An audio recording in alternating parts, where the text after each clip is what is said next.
Test না করিয়েও কিভাবে বুঝবে যে কোলেস্টেরল বেড়েছে? এড়িয়ে যাবে না যদি এই 3 উপসর্গ দেখতে পাও।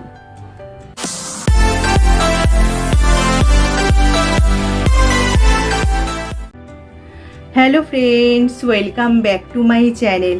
এখনও কিন্তু আমাদের মধ্যে অনেকেই এই কোলেস্টেরলের বাড়ন্ত নিয়ে সচেতন নয়। অনেকেই কিন্তু বুঝতে পারে না যে রক্তে খারাপ কোলেস্টেরল বেড়েছে কিনা। তার কারণ হচ্ছে চুপিসারে রক্তে খারাপ কোলেস্টেরল বেড়ে যায় এবং রক্ত পরীক্ষা করা ছাড়া কিন্তু বোঝাও সম্ভব হয় না। উচ্চ রক্তচাপ, ডায়াবেটিস এবং ওবেসিটির মতো কোলেস্টেরলও যখন বেড়ে যায়, যার ফলে কিন্তু এই হৃদযন্ত্র দুর্বল হয়ে যেতে পারে। আর কোলেস্টেরল বেড়ে গেলে, বিশেষ করে খারাপ কোলেস্টেরল যখনই বেড়ে যায়, তখনই কিন্তু ধমনীর উপর চাপ সৃষ্টি করে। উচ্চ কোলেস্টেরল হলে কিন্তু তোমাদের ওষুধ খেতেই হবে। এছাড়া কিন্তু খাওয়া দাওয়ার ব্যাপারেও একটু সতর্ক হতে হবে। তার কারণ বাইরের খাবার দাবার, ফাস্টফুড, ভাজাভুজি খাবার এই সময় কিন্তু একটু এড়িয়ে যাওয়াই ভালো। এছাড়া উচ্চ ক্যালোরিযুক্ত, চর্বিযুক্ত খাবার কিন্তু ডায়েট থেকে একেবারেই বাদ দিয়ে দিতে হবে। তোমাদের ডায়েটে কিন্তু ফাইবার সমৃদ্ধ খাবার প্রচুর পরিমাণে রাখতে হবে। প্রচুর পরিমাণে ফল, শাকসবজি, গোটা শস্য খেতে হবে। এছাড়া শরীরচর্চা কিন্তু মাস্ট।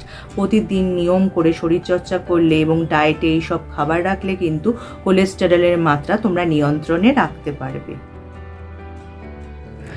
শরীর সুস্থ রাখতে ও রোগ প্রতিরোধ ক্ষমতা বাড়াতে ভিটামিন সি খুবই কার্যকরী। তরমুজে পর্যাপ্ত মাত্রায় ভিটামিন সি রয়েছে, যা রোগ প্রতিরোধ ক্ষমতা বাড়ানোর পাশাপাশি রক্ত সঞ্চালন বাড়াতেও সাহায্য করে। রক্তে কোলেস্টেরলের মাত্রা নিয়ন্ত্রণে সাহায্য করে এই তরমুজ। ফলে হার্ট সুস্থ রাখতে কার্যকরী এই ফল। রোজ পরিমিত পরিমাণে তরমুজ খেলে কোলেস্টেরল যেমন নিয়ন্ত্রণে থাকবে, তার পাশাপাশি হৃদরোগের ঝুঁকিও কমবে। পেরিফেরাল আর্টারিয়াল ডিজিজে কি হয় জানো? রক্তের ধমনীগুলি সরু হয়ে যায়, যার ফলে রক্ত সঞ্চালন ব্যাহত হয়, যার ফলে দেহের বিভিন্ন অঙ্গে রক্ত সঞ্চালন এবং অক্সিজেন ঠিকমতো পৌঁছয় না, যার ফলস্বরূপ গাঁটে গাঁটে যন্ত্রণা হয় এবং হাতের লিগামেন্টে টান ধরে যাওয়ার একটা সম্ভাবনা থেকে যায়।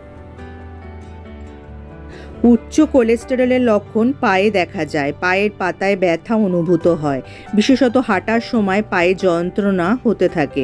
আবার অনেক সময় দীর্ঘক্ষণ এক জায়গায় বসে থাকলেও পায়ে যন্ত্রণা হতে থাকে। কোলেস্টেরলের মাত্রা বেড়ে গেলে অনেক সময় কিন্তু নিতম্বতেও ব্যথা হতে পারে।